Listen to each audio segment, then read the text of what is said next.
Qu'est-ce qui est invisible dans votre travail? Moi, je dirais l'impatience de savoir à quoi ressemblera notre spectacle en fin de création. Mystère. Et l'émerveillement aussi de découvrir un personnage qui est en train de naître sous nos doigts là, quand on fait la fabrication. Ouais, là, avec le stress, il y a la peur, là, la peur au ventre, tu vois, celle qui t'emmêle bien les intestins et qui te pousse à partager toujours plus avec le public. Ouais, les surprises aussi dans les impros qui nous font marrer là, quand on se prend des fouets, En répétition, ouais. on répète. Puis il y a de la colère hein, en ce moment, la colère de plus pouvoir jouer en fait, hein. La colère et l'ennui. Entre la colère et la tristesse aussi, hein, pour pouvoir trouver des solutions. Ça me fait des nœuds dans le cerveau tellement je sais même plus comment réorganiser tout ça. Mais ouais, on essaie quand même de garder un peu de joie parce qu'on vous mijote plein de trucs pour la suite et qu'on a quand même bien hâte de pouvoir vous les partager.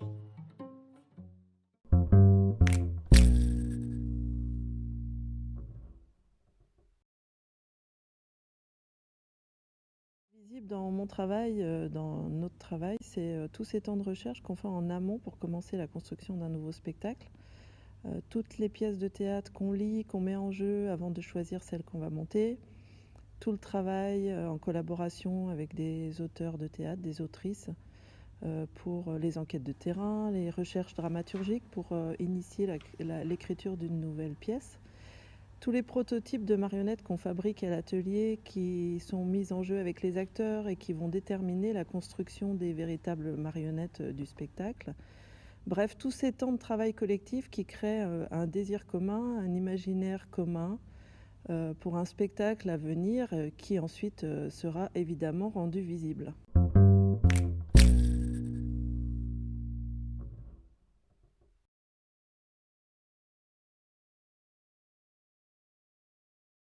Être tout vêtu de noir, caché derrière un castelet, pour tenter d'être invisible, et donner vie à un autre corps, animer une matière inerte, la rendre visible, vivante, magique.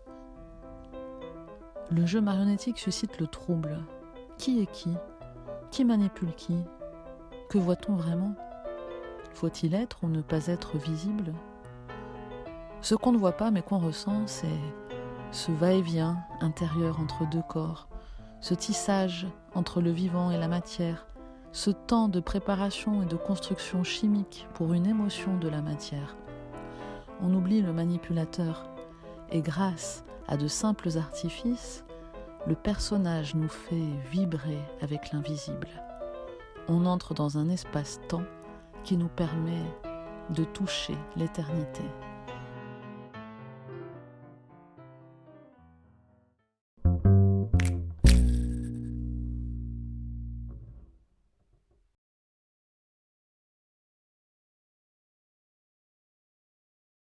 Invisible, des visibles. Invisible, non. Invisible, invisible. Des visibles invisibles. Des invisibles invisibles. L'invisible, ça dure longtemps. C'est ce qu'il y a dans ma tête ou dans celle d'un autre avant, bien avant le visible. C'est une image, une envie, une vision, un thème, un son, quelque chose qu'on veut défendre ou dénoncer, un endroit où on met le doigt. Puis l'invisible se transforme. Il devient matière, mousse, polystyrène, bois, cuir, papier, peinture, recherche, écriture, musique, répétition et un jour peut-être spectacle. Les invisibles ne deviennent pas tous des visibles. Certains restent invisibles ou deviennent d'autres invisibles.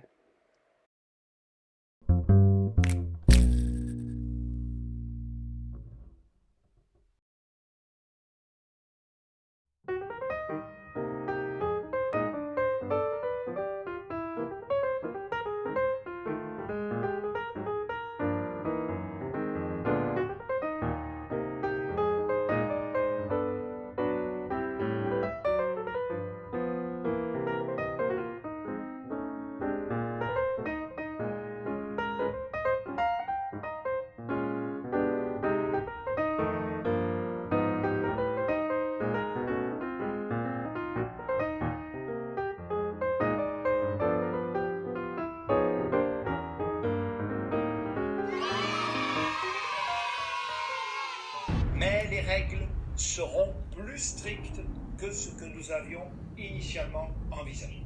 Première décision. Les établissements recevant du public dont nous avions prévu la réouverture au 15 décembre resteront fermés 3 semaines de plus. C'est dur, c'est un peu dur, c'est un peu dur. Même si tous ces établissements disposent d'un protocole sanitaire.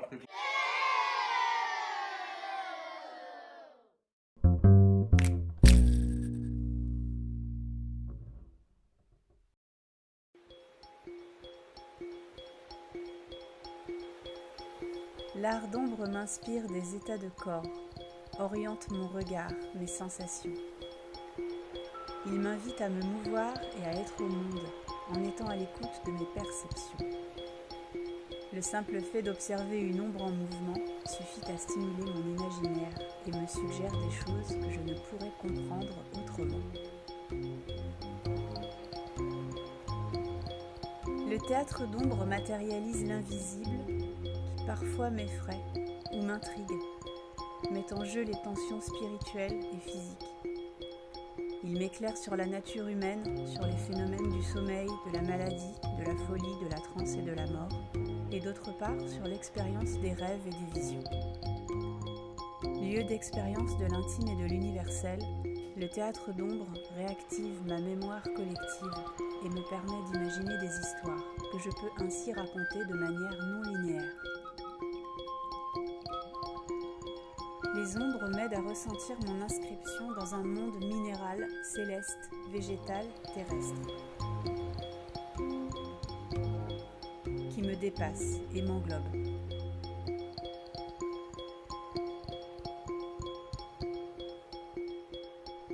J'établis un transfert entre mon lien avec le monde et le lien de l'ombre avec la lumière. Les écrans, dont les différentes qualités évoquent celles de la peau, sont un peu comme des filtres qui permettent à l'extérieur de dialoguer avec l'intérieur.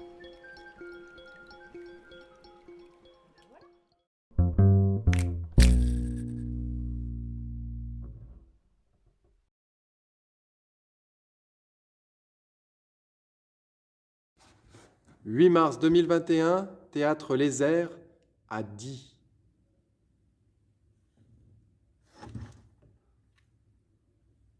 Bonjour Germain. Salut Philippe. Ils sont là?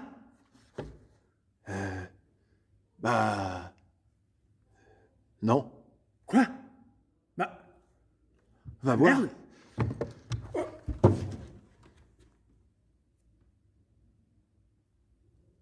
Oh bah. On est en avance?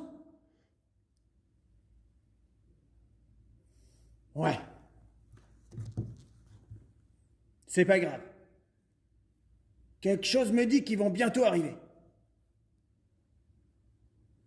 En attendant...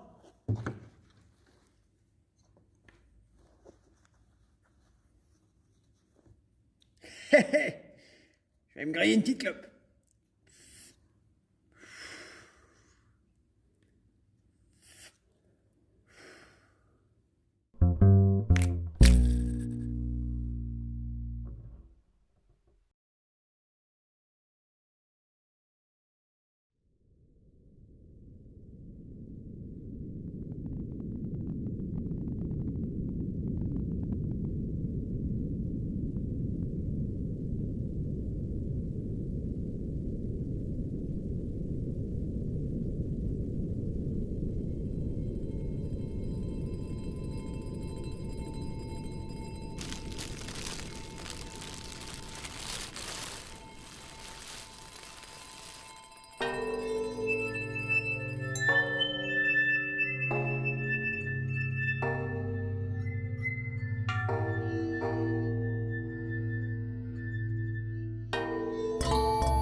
Comprendre la nature de cette porosité entre un visible, l'image, et un invisible, l'imaginaire partagé, comme la métaphore de tous les possibles.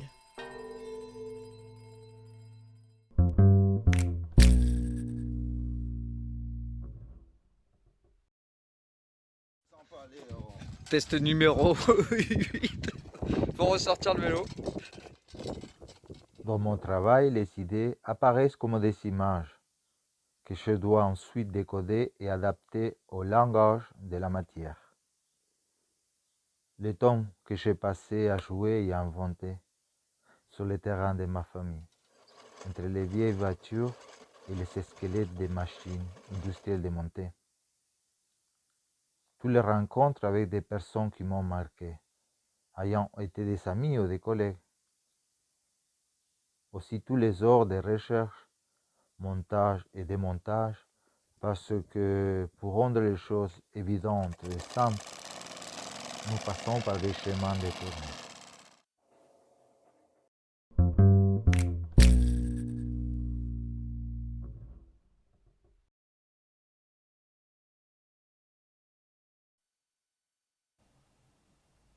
Ce qui est invisible dans mon travail, c'est l'importance de la marche à pied. Marcher, c'est un rapport au temps et à l'espace, un rapport au corps. On marche sans y penser, comme on respire, un pied devant l'autre, un pas après l'autre. Le corps retrouve une fonctionnalité, une existence propre. J'ai la sensation alors de faire partie d'un tout, entre chair et nature. Je ne pense à rien, et pourtant c'est dans ces moments-là que l'esprit se libère, c'est dans ces moments-là que j'écris, que les spectacles se structurent, que les solutions techniques s'imposent. Cela se fait sans y penser, ça vient comme une évidence au rythme de la marche. Les heures passées sur les sentiers de montagne préparent et facilitent les temps d'écriture, de fabrication à l'atelier, de répétition au plateau. La marche est un temps de recherche qui ne se voit pas, qui se fait sans y penser, dans un souffle.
Deux amants s'embrassent dans le port de Mariupol, sous l'objectif de mon appareil photo. Au-delà du cadre, dans cette partie du monde comme ailleurs, le son se propage plus vite dans l'eau, et les poissons du Donbass sont les premiers avertis lorsqu'une détonation retentit depuis la zone de guerre, à moins de 10 km des amants. Un fil dramaturgique de ma création Maïdan Inferno est l'histoire d'amour entre la jeune Anya et l'alpiniste Oreste, sur fond de révolution pro-européenne. Amour ébranlé, que souligne la fragilité des visages en papier, en référence discrète aux motenka, les poupées traditionnelles ukrainiennes. La quête de la liberté est indissociable de celle du merveilleux, me confie Radovan Ivtich, et l'une comme l'autre ne peuvent avoir de fin. Vané rencontre une fleur devenue jeune fille. Il choisira la liberté plutôt que l'illusion de l'amour. La complexité du monde est-elle visible dans le cadre que pose un marionnettiste vagabond?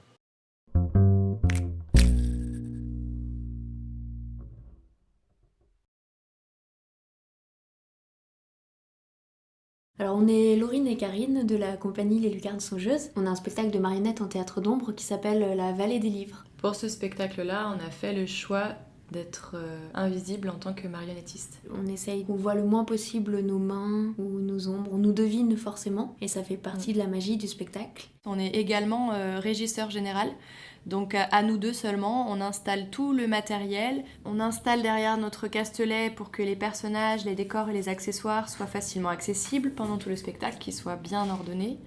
On a fait en sorte que tout l'espace derrière le castelet, qui du coup n'est pas visible au moment de la représentation, soit très fonctionnel pour qu'on puisse accéder rapidement à nos accessoires, aux marionnettes ou aux décors qu'on change.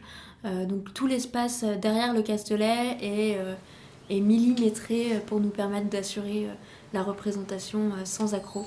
On a optimisé tous nos déplacements et tous nos mouvements. C'est une chorégraphie bien rodée.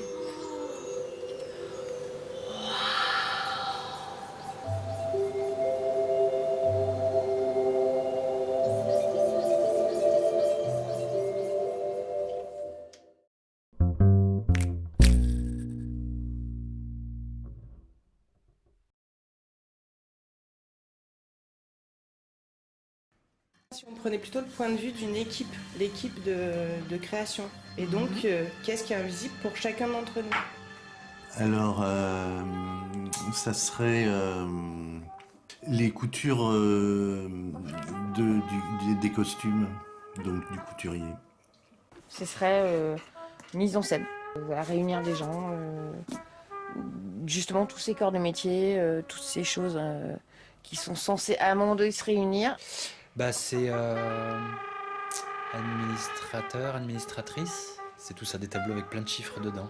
Je sais pas, je dirais soit constructeur, constructrice. Effectivement, je vois toujours les choses une fois qu'elles sont faites, mais rarement en train de se faire. Je sais pas comment travailler un comédien chez nous.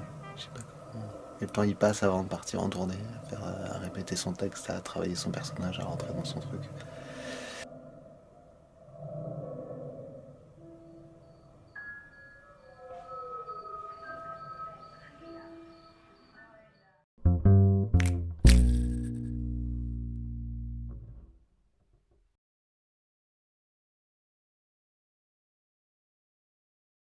Boulons de 8 à tête ronde, 4 tubes carrés, acier en 40 disqués et bavurés, 43 points de soudure, 2 chevrons de 6 par 4, 68 vis, 6 mètres carrés de contreplaqué, 10 allers-retours à la vieille usine pour une belle doublure, la passementerie de ma grand-mère et une peau de lapin, du craft, du lin, des ocres, de l'acrylique, les mains dans l'argile, 100 mètres linéaires de fil en polyester, 30 jours d'atelier, un nombre incalculable de coups de fil, 256 heures d'ordi, des PDF, des JPEG, des Word, un agenda, des plans sur la comète, une tournée à vélo et 2 valises en remorque, 27 jours de résidence, 6 pots de beurre de tomates, des collants rouges, des insomnies jusqu'au bout de la fatigue, du déluge et de la folie, une boule dans le ventre et puis plus rien que le rire des enfants et notre petit théâtre ambulant.